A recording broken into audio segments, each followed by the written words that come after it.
Hello, and welcome to Recent Activity, your new favorite entertainment review podcast that attempts to cover every film, every show, all at once.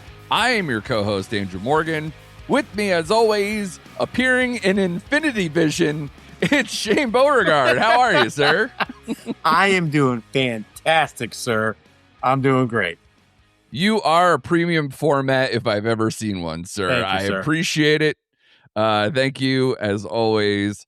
I'm mixed on this whole Doomsday thing. I wonder if we'll get to it because we are going to do a full-on Marvel episode, and people are probably like, "Didn't you guys do this a few weeks ago?" Shut up. Yeah, We got updates, people. Yeah, we do it every quarter. Be ready, people. Yeah, we should. It's like we're doing the stockholders call or whatever. Updating everybody quarterly. I love that. We have Punisher One Last Kill, which premiered last night. We are recording this on Wednesday the 13th. Ooh. We're going to talk about that one, the return of Frank Castle to the MCU. After being absent from Daredevil Born Again Season 2, after he appeared in Season 1. Shane has watched all of Born Again Season 2, so I'm going to pick his brain about where that storyline is, how this all may tie together, and then touch on a little bit of Spider-Man Brand New Day, how that's going to all transpire with Frank Castle in the trailer there as well. Well, let's start up top, Shane. Let's get to Punisher One Last Kill. This, as I said, premiered last night on Disney Plus, straight to streaming, a special presentation, a shorty, as it were. This is less than an hour, I believe, or it feels 44 like minutes. Yeah, it's basically an episode of TV, but isn't really formatted in that way. It's kind of this weird zone where it doesn't feel cinematic. It doesn't feel like a movie because there's not enough, backstory stuff. It's in this weird zone for me. I don't know if you felt the same way. We can get to that in a sec. This, of course, brings John Bernthal back into the character of Frank Castle, doing kind of... I want to talk to you about timeline. We'll get there, too. I don't want to go too crazy. This is directed by Ronaldo Marcus Green. We talked about this when we previewed this. This is the guy who directed King Richard, was the last thing that he did with that. He co-wrote this with John Bernthal. It stars John Bernthal, has some characters who we're familiar with pop up in here. The only one I wanted to kind of discuss with you, of course, is the appearance of Judith Light, who is the person who kind of gets the most lines or kind of focus screen time outside of either what I would like to categorize as red shirts getting their ass beat and murdered by Frank Castle, or a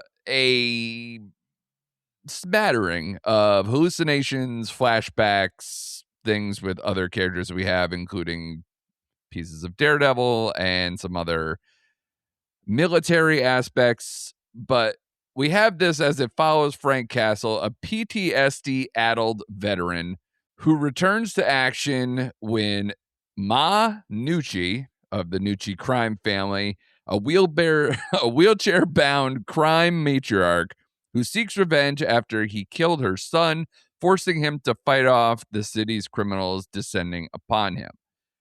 So in essence, this is again a weird framing, Shane, because we haven't seen Frank Castle in a while. We only really got one episode out of him in Daredevil Born Again Season 1? Yeah, about 1.5. One and a half. Yeah, right? Something like that. Yep.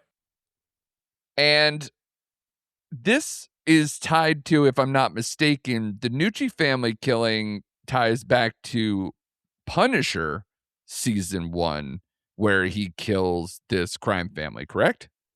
I believe so, yes. So that's a long time in between to kind of pick up where this is. The other part of this is okay. if everything is I don't know if I want to get into the nitty-gritty details. I do want to know just general feelings from you, what you think. And then I could kind of go into where is this, what is this, and where we're going to go from here. So why don't you just start with, as a person who loves the Daredevil character, we love the Netflix stuff. If you're just tuning in, we're huge fans of the Daredevil Netflix show. At least a fan of season 1 of Punisher, Correct. as far as the Netflix stuff was concerned, and now have been watching Born Again. You're a little bit more in on it than I was, enough to where I bailed on season 2. So now we're here, Shane. What did you think of Punisher: One Last Kill? Oh, that's a good question, Andrew, because I'm all over the place with my feelings on this one. I really am, because I am too. I thought it was going to tie into Spider-Man Brand New Day. I thought it was going to be a bridge between that and like Daredevil Born Again season 2. And I felt like, where is this timeline at? I don't know where this timeline is at. Like, where are we in this world? Like, Yeah, okay. So once I kind of figured it wasn't, I'm guessing right after Daredevil season 2, where he like escapes the anti-crime division. right. I don't know where we're at, but here's what I'll say. There's some really good aspects of this special. There's really some aspects I'm like, okay, we're going here again. If you want Frank Castle killing someone for 20 minutes straight, Yeah, raid style, like this yeah, reminded me of the raid, then this is the show for you. Where I get lost, it's like there's a line where his old buddy Kurt says, "What do you do now, Marine? What's your purpose now, Marine?" I don't know what his purpose is now. I'm right. lost. Yeah, yeah, Are we going through the old I just feel like we're doing a Punisher origin story once again, with him losing his family in the PTSD and what he has to overcome. Like, didn't we spend yeah. 2 seasons overcoming that? Like, can we Right. just move on from that? So it was like a mismatch of like 2 worlds. Like, I like the action Punisher. I like how violent this was for Disney Plus. Like, they really went out there and like, we're doing this. And they did it. Like, it was awesome. Like, I like that side of the Punisher. But story wise, I felt like it lacked in the sense of like, where does this fit in the timeline? Aren't we done with his again, his origin story and his family? Right. Like, can we just move on from that? It's like they didn't know what to do with his character in this one-off episode. So it's like they combined it to both, where he's like moved on at the end, but where does that bring us at the end of this episode? You know what I mean? Like, does Yeah. this flow right into Brand New Day? Is that where this is gonna go? Like, I don't know. Like, I just don't know. I liked the episode. I did. I was entertained, but story wise, I was thrown way off. I have a lot of the same sentiments as you. If you're like trying to judge whether this should or does like, or where it exists or any of those things, that will cloud your opinions of whatever this is, because it's very confusing. Because if this is retribution for things that happened all the way back in season 1 of the Netflix Punisher series, then that's far too long for me to care. Yep. And especially like the way the Judith Light scene is and how she operates and everything else, I don't find her to be compelling enough as a villain or any kind of antagonist to have anything. And for who he's actually going after and fighting, it has very little to do with her or the crime family. It's just she, puts a bounty on him, and it turns into, what, end of John Wick 4 Yeah. in like a mild sense, because again, I find these still are so just broadly lit, not very imaginative or cinematic in style. Like, it doesn't do a lot for me. And the story I felt was at best spinning its wheels with the story we already know of Frank Castle. You mentioned that.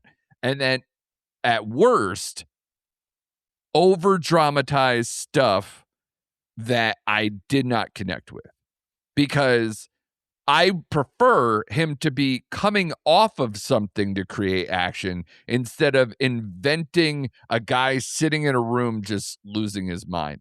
That to me is, again, not very cinematic, not as compelling as stuff we've already seen. This John Bernthal, this version of Punisher is established. So either you pick up from something that we're familiar with and set him in motion, or else we're just doing the same old stuff, but less in a less compelling way. I felt like if this one-off was filmed between seasons 1 and 2 of The Punisher, it would make perfect sense. Sure. You know, story-wise. Like, It's story-wise. past the point. Yeah. Yeah. Like, in between the two, grieving the family, getting Jigsaw, like, he still has the Nucci family, then he goes into season 2 with the girl that he's trying to rescue. Like, that Sure. flows. That makes perfect sense. Totally. Absolutely.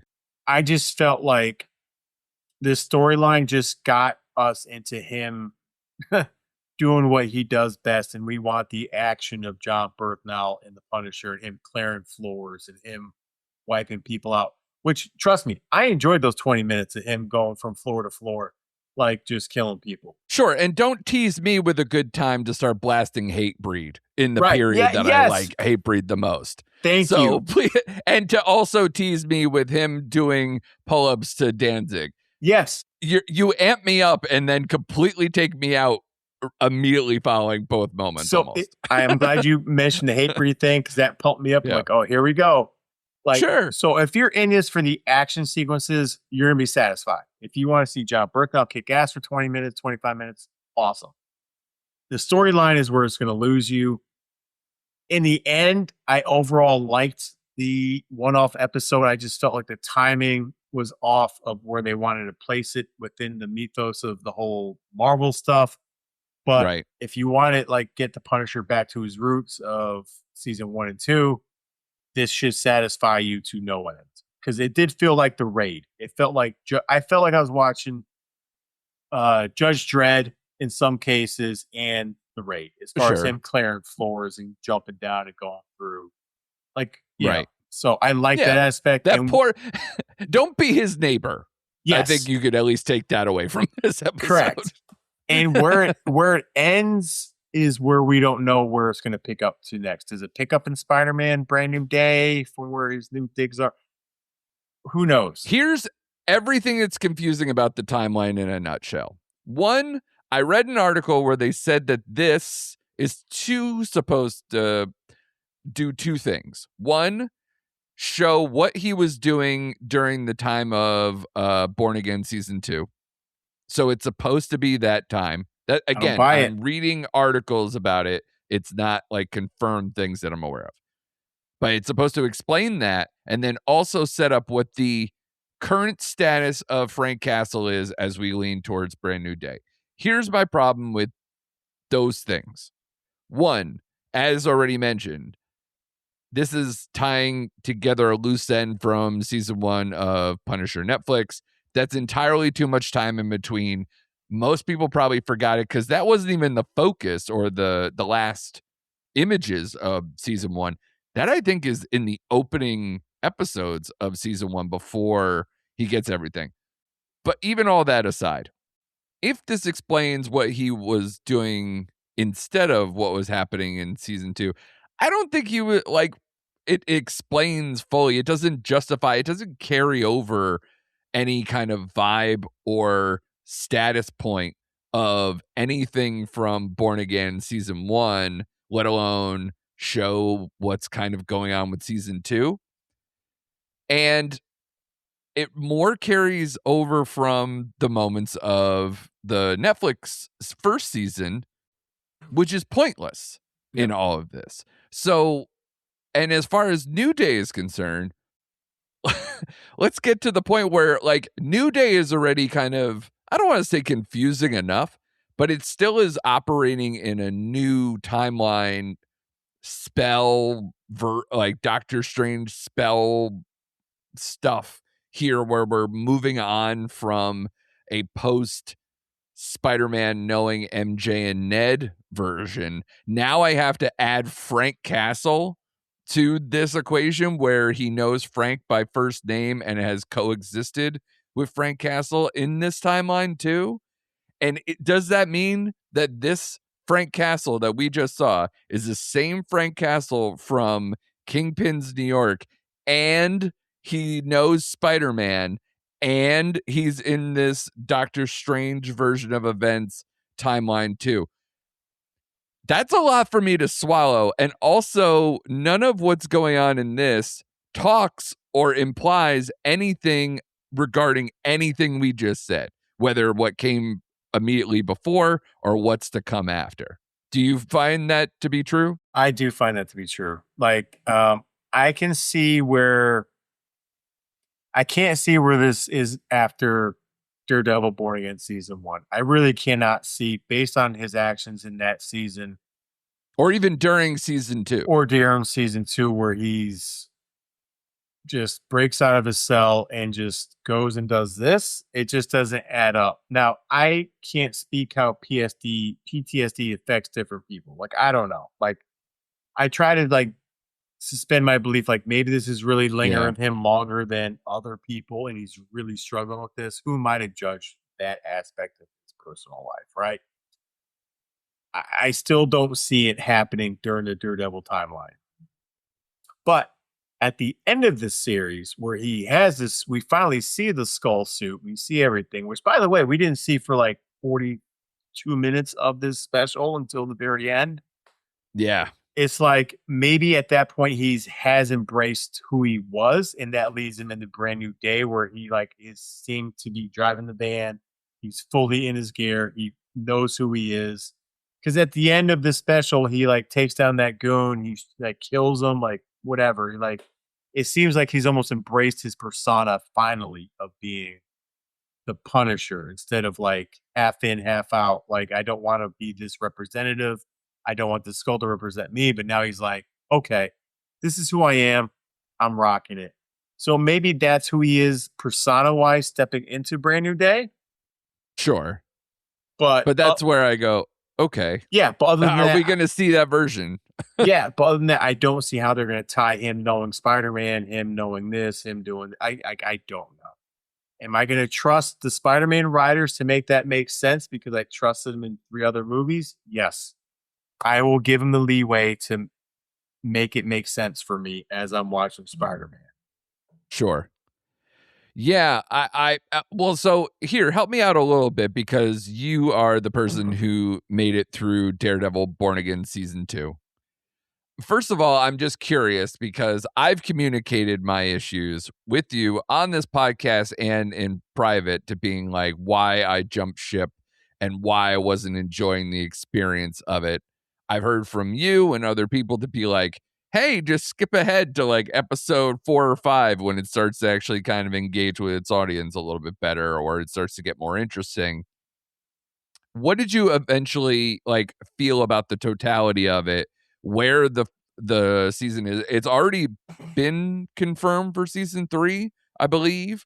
And going into it, we were like, hey, Jessica Jones is coming. There's other characters that are gonna line up here, defenders, people of the sort, and it's gonna get better. So just come back and do this. And I did not. So you can kind of tell me how that all wrapped up for you, what your feeling on it was, and kind of is there anything even teased or talked about, even though he doesn't appear? Is the Punisher tied into it at all? Okay, bear with me on this one, Andrew. I'm with you. At the point where you're at right now, I don't think there's anything I can say to get you back into Daredevil season 2. Okay. I really don't. So I just feel like, and we talked about this on air, off here. Like I think the way we think about the Netflix series and how this isn't the Netflix series, maybe we're unfairly comparing it to the Netflix series. We're like, you know what? I'm out.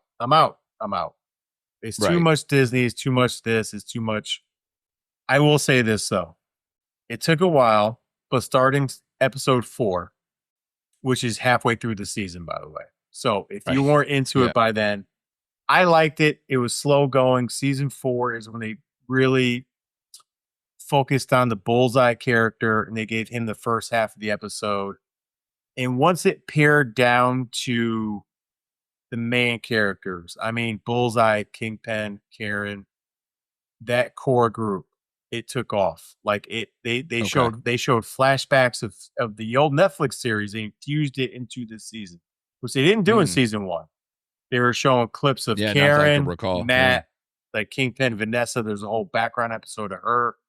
Like it worked. So 4, 5, 6, and then 8 were excellent episodes, right?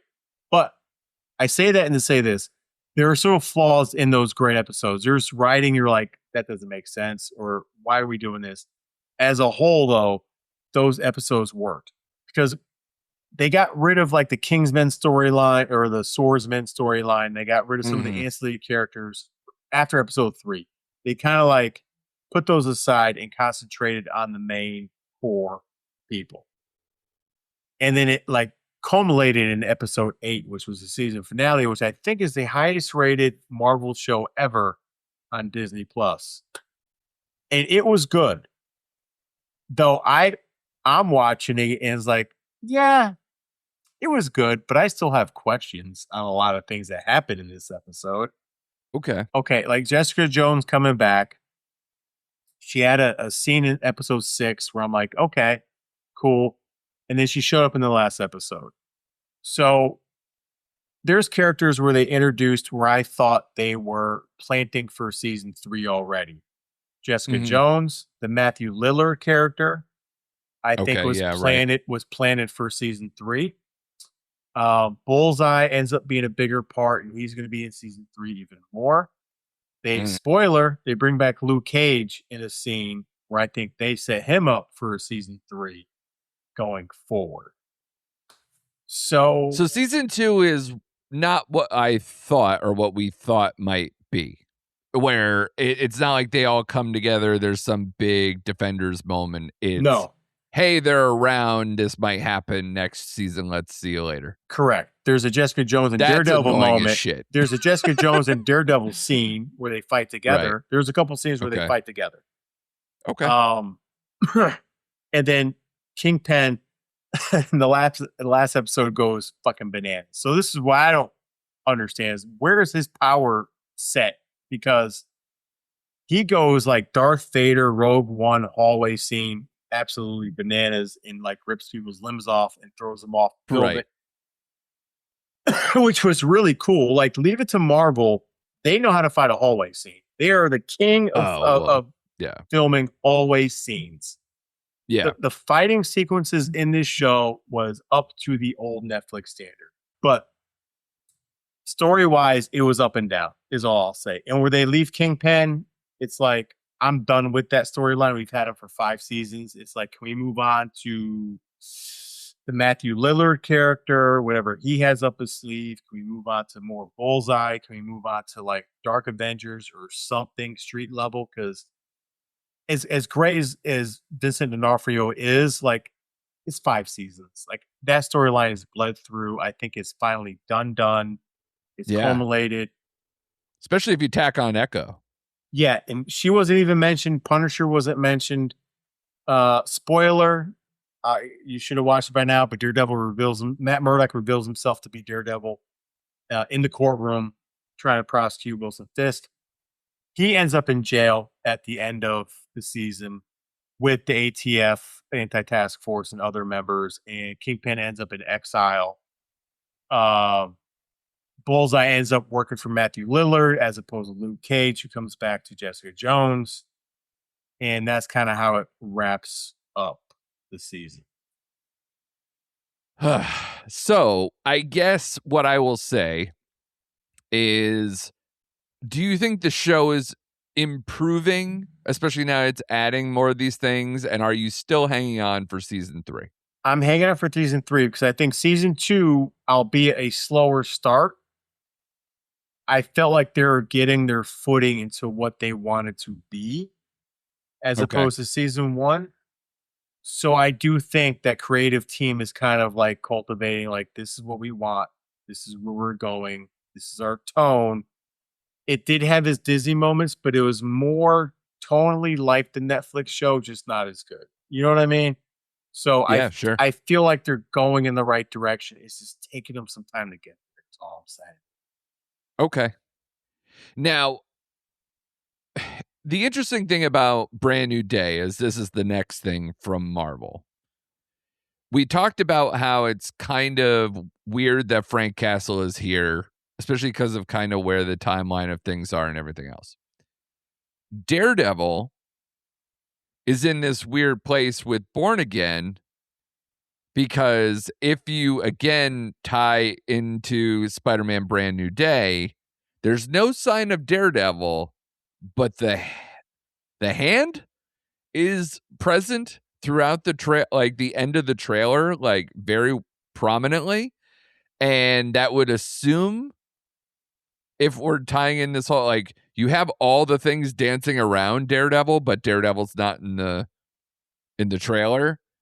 So I guess a couple of things. One, where are you sitting now with Brand New Day as far as like maybe hype meter, how you're feeling about it as, I guess, a movie, but also now seeing like some of the pieces around it not fully come together yet.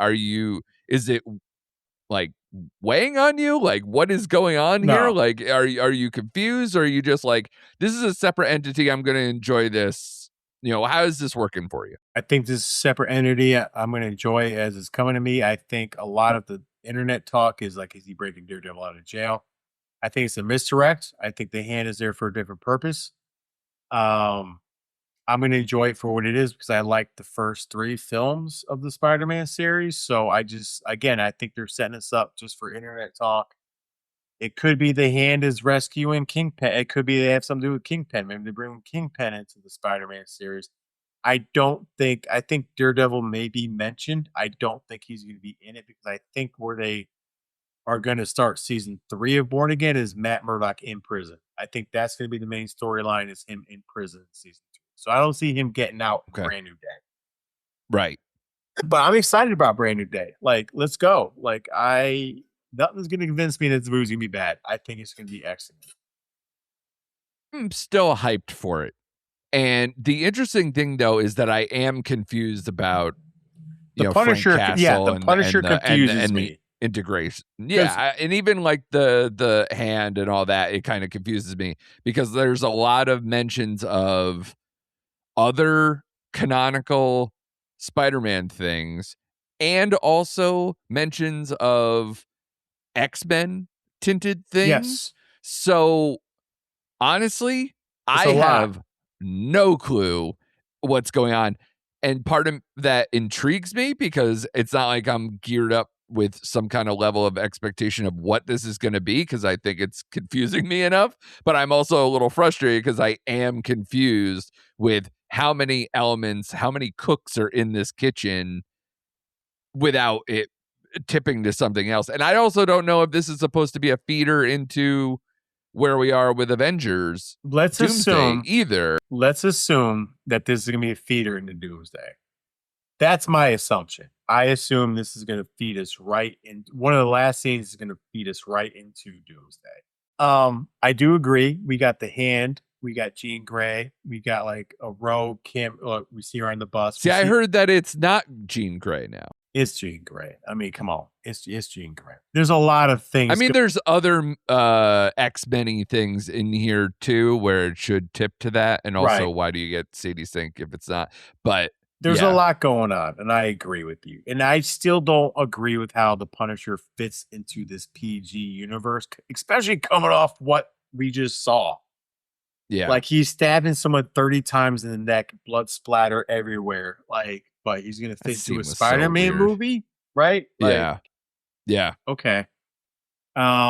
That being said, I'm for it. I want to see where the hand and Frank Castle and Scorpion and the X-Men and how it ties into Doomsday all fit in. Let's go. Like, I am And I think fucking ready. there's like Boomerang in there, Yeah. and There's another. I'm forgetting. There's another Like, villain too. yeah, there's like two other like Ones that they take from the comic book yeah, covers. jobber villains. I'll call them like jobber wrestlers. Yeah, Like they're the sure. job. Yeah, they're the Yes, jobber villains. correct. Yeah. So that's what I'm saying. Like, please don't Spider-Man 3 this nonsense. I Don't add more villains than there is and confuse But everything. I don't want that. with those smaller villains, it could be like a montage of him cleaning up the city. You know what I mean? Like him just like a Would 2 minute be totally down for that. Yep. I Yeah. think maybe that's what they would do with the boomerang, the marathon man, or whatever the fuck they're doing with these characters. Yeah. And then concentrate on Scorpion, the street level, and then whatever we have coming. So Do you have a sense of why that tank is there and why Frank nope. Castle is in there? Because I'm guessing I Scorpion. don't. I'm guessing Michael Keaton's crew from the original Homecoming series. Maybe. Yeah. I don't think it's Manucci. I think it's more or less.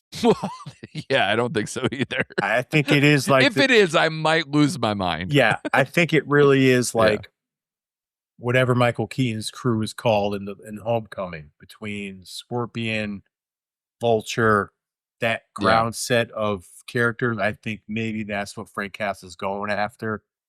Is the only thing I can guess. Okay.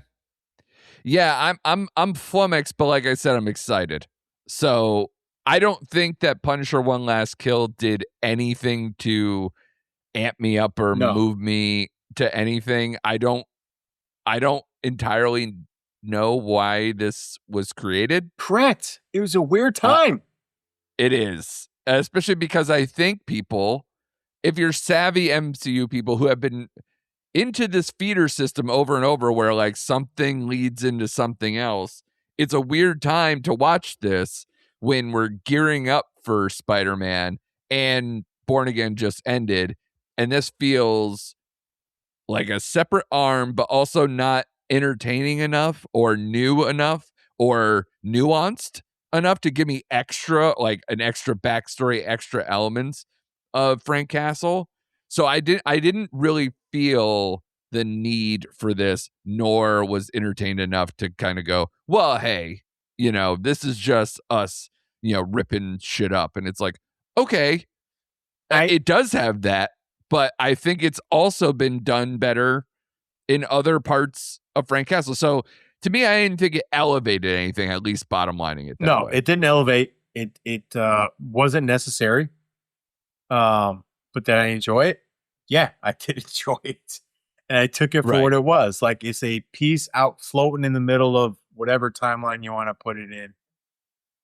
It's a separate comic issue. I don't know what you want to call it. But did I enjoy that John Bernthal version of Punisher? Yes, but it did not break, like you said, it didn't break anything new. It wasn't like swimming in new oceans or water. It just was treading up the same old story wise. So it's two things. If you want story, you're gonna be disappointed. But if you want the action of what the Punisher is, you're gonna enjoy it for what it is, and just keep it in its own little separate pocket of this is an episode. That's all I can say. It wasn't great. It wasn't bad. I was entertained. I enjoyed it. But I was disappointed as well because I was in that same thing. Like, where's it connecting? It didn't connect. It was just like by itself over here. Like, okay. I think one thing we can all agree on is if you have a trained assassin in your neighborhood, don't kill a dog. Like, that's just not a good idea. Right. People are going to die. Right. In mass quantities. Yes. So please be careful and don't do that at all for any reason. But surely if there's a guy like Frank Castle in your neighborhood or John Wick or anybody else. Lessons learned. That's all you can hope for. Looking forward to Spider-Man Brand New Day. A couple of news and notes before we get out of here. One, just wanted to say I enjoyed my time on our friends at The Pint, a pop culture podcast. I did an episode with John and friends over there, Lloyd and Officer Mike. Fun time talking about Stephen King's Maximum Overdrive. So if you either like or don't like that movie, I think you will get a lot out of that episode regardless, because it is a coked up weirdo movie. So that is a cult classic to some, or a complete just head shaking movie. No matter how you slice it, we have a lot of fun on that. So go check out that episode on the Pines feed. Also want to make mention that after this, Shane and I are going to create some content of our own, kind of a tandem solo mission, as it were, talking about Mortal Kombat 2, which just entered out into theaters. A lot to say about that, and was relatively successful. Yeah, We'll call it that, as yeah. far as box office is concerned. And of course, as always, be sure to like, subscribe, tell a friend, follow us at Recent Act Pod on all the socials. And as always, thank you to Shane, and we'll be back for more recent activity.